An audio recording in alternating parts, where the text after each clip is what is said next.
I'd like to welcome everyone to the Yeshiva Kesed Torah annual breakfast. This is my 16 years ago. I chaired my first breakfast for Kesed Torah. But I've been coming to the breakfast for just about 40 years, as my father was the original chairman of the breakfast at the start. It's bittersweet. We lost Rav Rosenblatt shortly before Pesach, and it's been difficult.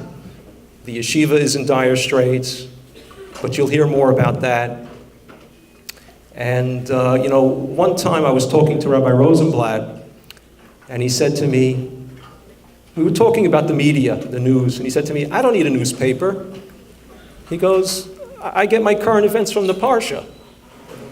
So I was thinking about the Parsha we read yesterday, and it goes into the Chagim, and I was thinking about the Chagim, and I was thinking about Rabbi Rosenblatt, and Rabbi Rosenblatt was special for many reasons. But when I think of Rabbi Rosenblatt, I think of two things. I think of number one, V'ahavta l'reacha kamocha, but he was even more than that. He loved people more than he loved himself. But also, Ivdu es Hashem b'simcha, and that was the epitome of Rabbi Rosenblatt. Everything he did was with simcha. And so, we really miss him, and we're going to honor him this morning. And with your help, we can help the yeshiva in a big way. To start, and one of the things that my father always taught me was, you want a successful breakfast or a dinner, I chaired dinners, he says, you got to make the speeches short. So that's what we'll do. But we have a few people who are going to speak. So we're going to start off by calling up some of the Talmidim to say a few words. I'd like Reb Garber to come and say a few words to start us off. Michael Shus, distinguished Rabbanim, Rebbe Rosenblatt, Yaakov and Moshe, and all that are here to support the yeshiva. There's so many things that one can say about the Rosh Yeshiva Zatzal, and I've only been allocated only a few minutes, so I'll just focus on a few of them. So Rav Yaakov Kamenetsky quotes the following medrash about Sfiras HaOmer on this week's parsha. He says, when the Bnei Yisrael left Mitzrayim, Moshe asks Hashem, "Hello, Haftakta lanu she'nekabel Torah acher came." You promised us that we would receive the Torah after we got out of Egypt. So, im kain heichen hiya Torah secha. Where is your Torah? So, Amar Kadosh Baruch Hu responded, Amar adayin srichim atem lahamtin nun yom. You have to wait. You still have to wait 50 days. So, immediately, the Bnei Yisrael began to count each day, leading up to the Kabbalah Torah. Closer? Okay. So Hashem said, Chayechem shetisku lispor Sfiras Omer. You merit to have the mitzvah of counting Sfiras Omer, because you count it every day. So this medrash seems to portray Moshe Rabbeinu seemingly in a chutzpahdik way in his conversation with Hashem. He asks Hashem, okay, now that we've left Egypt, where is your Torah? Further, what does this medrash say about Sfiras HaOmer? But according to Rav Yaakov, it shows the tremendous love of Klal Yisrael for the Torah. Moshe Rabbeinu was so instilled with Avas Torah and that he wanted to know right away when they would receive the Torah as soon as they got out of Egypt. So Klal Yisrael was given the mitzvah of Sfiras HaOmer because they were so anxious for the Torah that they began to count each day for the Torah to be given. So this Avos Yisrael is certainly one attribute that was imbued in the Rosh Yeshiva. Just a few months ago, I think, in the annual Malav Malka, he told one of his favorite stories of Rav Aaron Cutler dancing when he figured out Pshat in a Gra after 25 years. It was why I was initially attracted to the yeshiva when I quit my job as a Wall Street lawyer and started learning a Kesed Torah more than 37 years ago, if you believe it. But I learned much more than Gemara, Rashi, and Tosfos being around the Rosh Yeshiva all these years. He not only constantly talked about Midas Tovos, but everything he did reflected that. He always made you feel good, even when you did something wrong. Years ago, the Rosh Yeshiva asked me to drive him from the yeshiva to Briarwood home to Kew Gardens. And you have to go down Union Turnpike.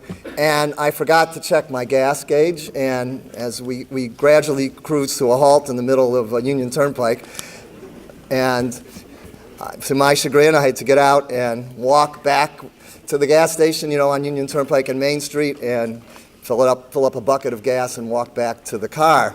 The whole time I was thinking, oh wow, what is the Rosh Yeshiva going to say? I mean, what is he thinking? I got back to the car, and he was so happy. He thanked me for getting the gasoline, and didn't say anything bad. Didn't say anything. He always made me feel good about that I had done that to get him to drive him back home. Whenever I davened for the Amud, he would always make me feel good, no matter how well I davened. He would say things like, "We just found a new Baal Musaf." When I made a mistake in davening, he never criticized me or even said anything to me at the time. Instead, he would come over to me later. He'd say what a good job I did, and then say, you could do it even better if you did this.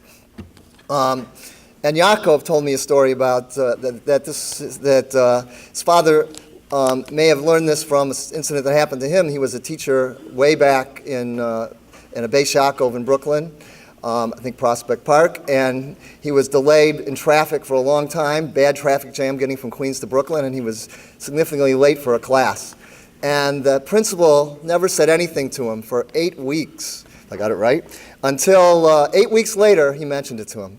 And only then, so Yaakov told me that his father never forgot that. When the Rosh Yeshiva loved any Jew who walked into shul, he was always given an aliyah, and later the Rosh Yeshiva talked to him and made him feel welcome. When my friend Louis Gray came to shul and the Rosh Yeshiva found out his Hebrew name was Elyakim, he would always tell him how excited he was to have another Elyakim in shul. Every drasha that the Rosh Yeshiva gave was an inspiring drasha about midos or learning Torah. No matter the current events, the Rosh Yeshiva never got involved in politics, saying, as David mentioned, the Parsha is my current events. The only one exception that I can remember was the week that President Reagan visited Bitburg Cemetery where the SS men were buried. He opened the drasha that week with praise for our shul president at the time, Mr. Cohen. He said, "This week 2 presidents made travel plans. Our president, Mr. Cohen, is traveling to Eretz Yisrael. Another president is also traveling to a cemetery where the worst criminals are buried." He said later that he had to speak about this because of Sinas Yisrael and the lack of Avas Yisrael. So I have my wife and family have such hakaras hatov for the Rosh Yeshiva and the Rebbitzin. They influenced me and my family in so many ways. The Rosh Yeshiva and Rebbitzin Rosenblatt came to every family simcha, bris, vort, wedding, bar mitzvah, and siyum. I ask everyone here to please help the work of the Rosh Yeshiva and the Rebbitzin to continue and give generously, so the shul can not only stay open, but can also continue the Rosh Yeshiva's legacy and be available for classes and Limud Torah. Thank you.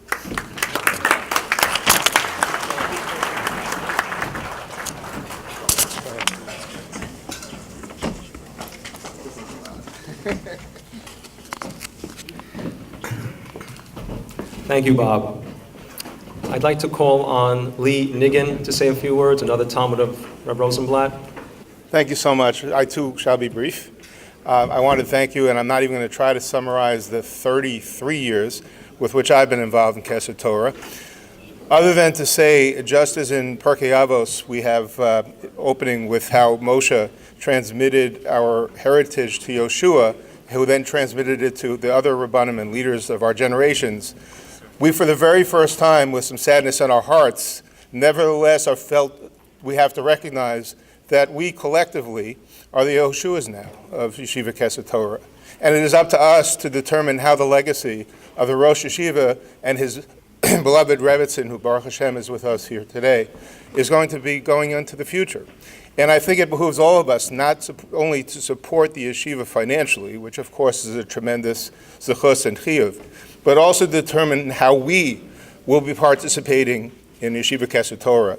I would close by saying that it is not enough to come to pray with the minyan, or obviously a chiyuv upon us.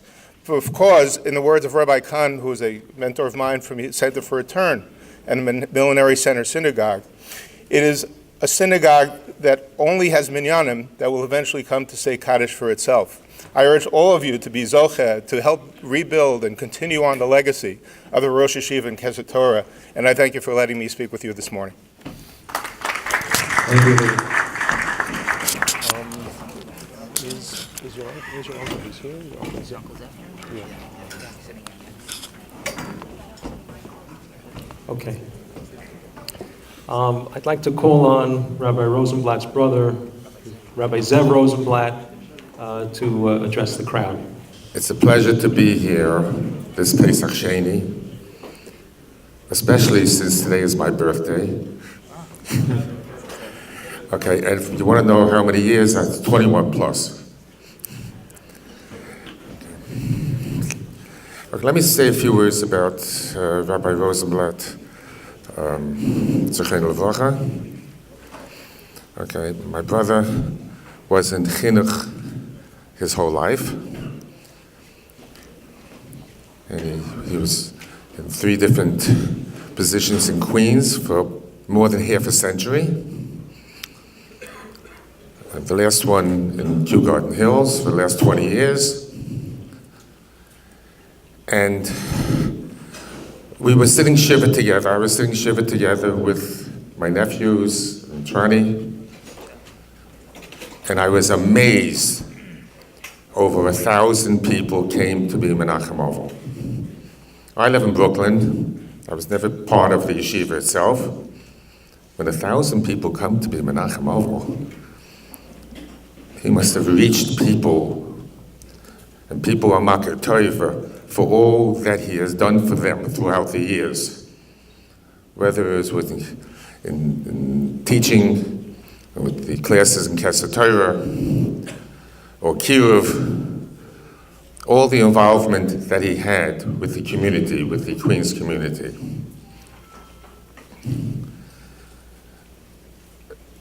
I understand that he was a Noisin. Rabbi Dessler, the Sefer, speaks about Noisin and Noitel, and he was, the epitome of it. And let me just mention, every successful rabbi has a Rebbitzin behind him. Every king has a queen behind him. Rebbitzin Trani was the power behind the throne.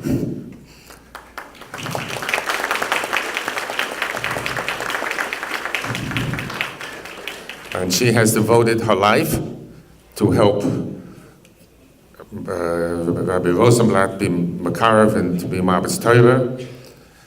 And she should be blessed with Arichis Yomim and Nachis from Kesser Torah and from Mishpacha and from all the people that she deals with. I live in Brooklyn, on the block of Rabbi Landau's shul. If you don't know Brooklyn, Rabbi Landau's shul has 1,000 people coming to daven on a daily basis. There's minyanim for Mincha Ma'ariv every 15 minutes. There are minyanim for Shachris every half hour. And people come in, they need to minyanim, they have to daven, they have a chiyuv with a yortzeit, or whatever the chiyuvim are. In Borough Park, you have Shomer Shabbos, which is a similar kind of setup, in which huge amounts of people come. While sitting shiva, my nephew mentioned to me that Kesser Torah has 23 minyanim for Mincha Ma'ariv. Okay, my wishes, my bracha is that Kesser Torah should continue, and the minyanim should multiply and be competition to the Brooklyn and the Flatbush and the Borough Park shuls that do the same. Okay, thank you. Thank you, Rabbi Rosenblatt. We're very lucky in Kew Gardens Hills to be a makom of Torah, but we are also lucky that we have really excellent elected representatives. And we have some here today. I think our councilman Rory Lanceman is here. He's going to say a few words, but I think I also saw our assemblyman, yes, Dan Rosenthal. Dan, would you like to say also a few words? Okay, so come on up, Rory, yeah. Good morning, everyone. If you find yourself in a circumstance where you're elected to the city council or the state assembly, the first thing you're going to do after you get elected and after you've thanked all your supporters and all the confetti gets cleaned up is you're going to go and meet with all of the leaders of the different communities that you represent. And so when I got elected to the city council and I was representing Kew Gardens Hills, that meant that I met with a lot of Orthodox rabbis. And of course, I met with Rabbi Rosenblatt. And each rabbi, each leader has their own personality. My impression of my meeting with Rabbi Rosenblatt, I think David used the word simcha. He was so full of happiness and joy and ruach. Even in the conversation that we had about how I could serve the community, what did the congregation need, what were Kesser Torah's particular interests, I could tell that I was dealing with a man who had a very, very special spirit. We actually spent a good deal of time, believe it or not, the rabbi had an idea for a bill. He had an idea. He said, you know, people are supposed to wear their seatbelts in the car, and it's dangerous if you don't wear your seatbelt. What if there was a law that every car had to have a mechanism where if the seatbelt was not hooked in, a light would go on top of the car, and the police would know that they could pull you over?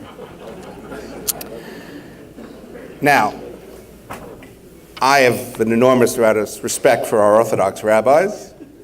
I have to be honest with you, sometimes when I meet with some of our Rabbanim, I'm a little nervous. Make sure my tie is straight. So I had to say, Rabbi, I'm not sure that that's going to win me any votes. He was a wonderful leader. He was an important person for those of us who you elect to represent you, because he would call us if there was a problem or an issue, and we would feel free to be able to call upon him to get his advice or to ask him how to deal with a certain thing. I miss him very much. I'm very glad that our office has always supported the yeshiva and will continue to do so. And if it's not inappropriate, I would ask all of you to do so as well in his memory. Good morning, everyone. It's a bittersweet morning. I've had the pleasure of being at this breakfast for several years now, and it's great to see that such a beautiful crowd came out this morning to honor Rabbi Rosenblatt. I've had the pleasure of knowing him on a professional level and a personal level for many years now, and he really is sincerely missed. I don't think there's anyone in the Kew Garden Hills Jewish community that has not benefited from Yeshiva Kesser Torah, especially when you come home late at midnight and there's only one place that's still open in the community, and that is that little house right off of Main Street. It has really become a place of Makam Torah. It's a beautiful center. It's in the center of our community, and everyone here, I'm sure, in this room and the entire Jewish community has benefited from it.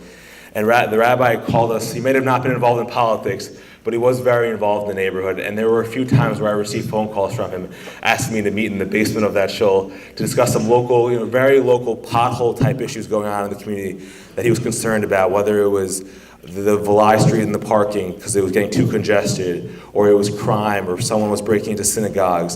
Whatever it was, he was very attuned to the community's needs and very sensitive towards that. And whenever you met with him, he was extremely gentle and soft-spoken, but you can feel his sincerity and how he was really truly, it was a true concern.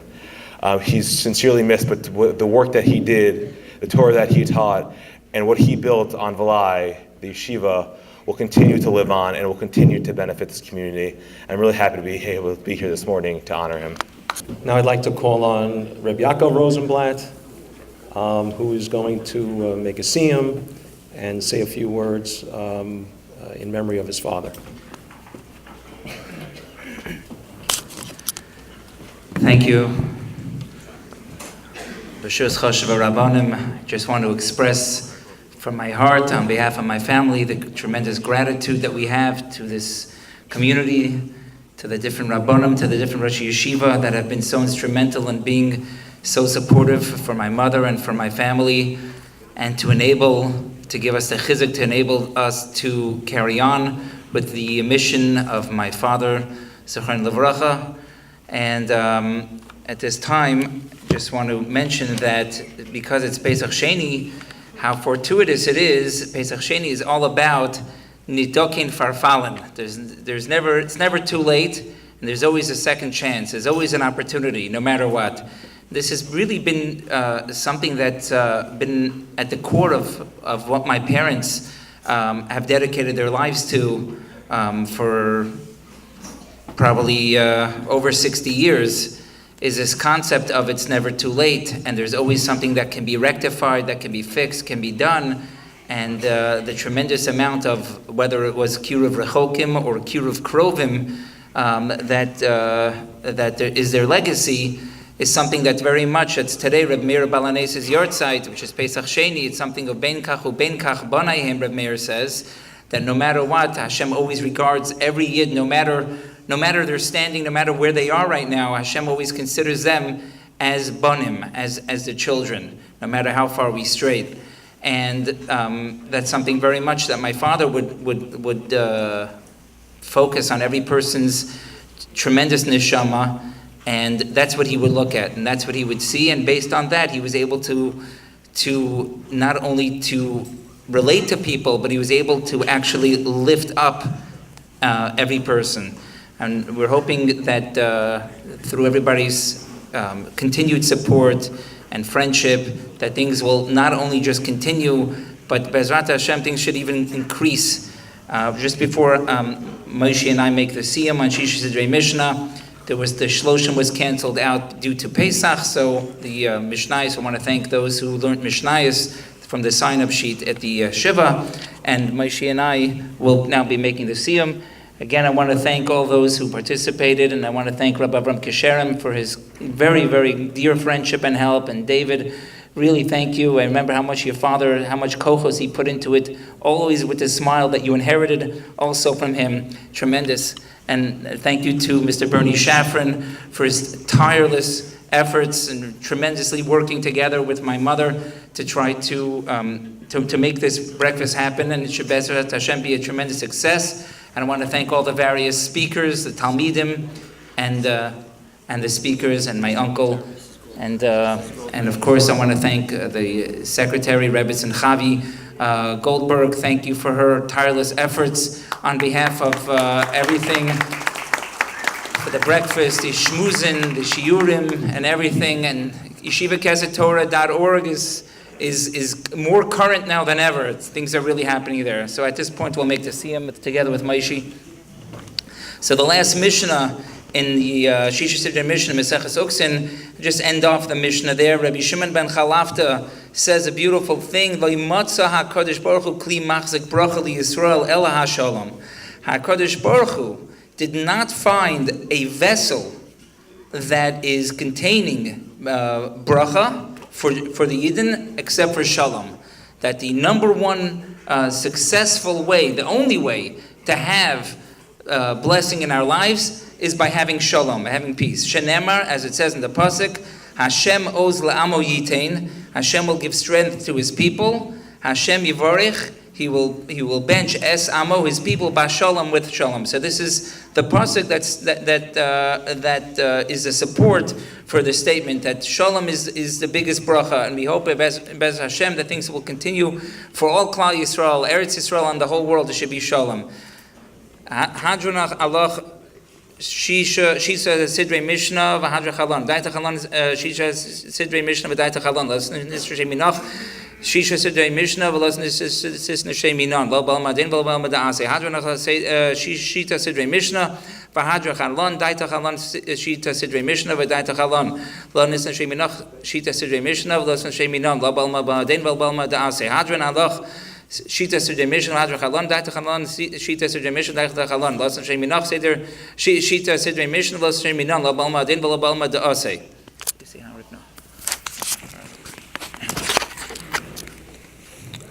Harav no Adinaya, he knows the brace Haras Chabafino, Bafia Samcha basis of Nia Colano, Nachno, Tzena, Tzena, Amcha basis of Colano, Deshamecha, Lam de Sarzaha, Lishma, Meove, Hak Meni, Mitwazaha, Kilam, Hili be some in Bukacha, Laman, Loyevosh, Loylam, Loyashka, Kudeha, Kivam, Hizani, Borcha, Ta, Adinoilam, Dani, Hukecha, Amen, Salava Ed. מודה אני לפניך אדוני אלוהינו ואוהב עשינו ששמת חלקי מיושבי בית המדרש ולא מיושבי קרונוס שאני משכים והם משכימים אני משכים לדברי תורה והם משכימים לדברים בתהילים אני עמל והם עמלים אני עמל ומקבל שכר והם עמלים ואינם מקבלים שכר אני רוץ והם רוצים והם רוצים לבאר שחס ואני רוץ לחיי עולם הבא שנאמר ואתה אלוהים תורידם לבאר שחס אנשי דמם ומרמה לא יחצו ימיהם ואני אבטח בך יהי רצון בפניך אדוני אלוהינו ואלוהינו כשם שעזרתני לתאם סדר שישה סדרי משנה כך תזמין לעשות ספרים אחרים ולסיימם ללמוד וללמד מתוך הרחב ולשמור ולעשות ולקיים את כל דברי תלמוד תורתך באהבה זכות כל התנאים והמורים ותלמידי חכמים הנזכרים בסדר שישה סדרי משנה יאמר לי לזר עזרי שלא סומר שהתורה הקדושה מפי ומפי זרי וזר עזרי מעתה ועד עולם ויקוים בנו מקרא שכוסף בסלחך תנך איסך בשכבך תשמור עליך והקיצויסה היא שיחך כי בי ירבו יומך ויוסיפו לך שנות חיים אורך יום בימינו אושר וכבוד משמאל לאדוני עושה לעמו ייתן אדוני יברך עמו בשלום יסקדל ויסקדש מרבה ליום ועדה סדס חדתו לחיים מחיה ולעסוק לחיי עלמו למבני קרתא דירושלים ולשח ללכלי בגבו ולמרכב פולחנו נקרא מערב ולעסוק פולחנו תשמעיה לעשרי וימליך קודשו בריחו במלכוסי ויקרא ויצמח בקרני וקרב משיחי חיי חיינו ומחיינו וחיי בית ישראל בגלו בזמן קריב אמרו אמן יהי שמי רבה מברך לעולם ולעולם ביו יסברך וישתבח ויסבר ויסרמה ויסנסה ויסהדר ויסהלב ויסהלו שמי לקודשו בריחו לעולם מכל בחסה ושירסה תשבחסה ונחמסה דמירם ביומה ואמרו אמן על ישראל ועל רבנן ועל תלמידינו ועל כל תלמידי סלמידינו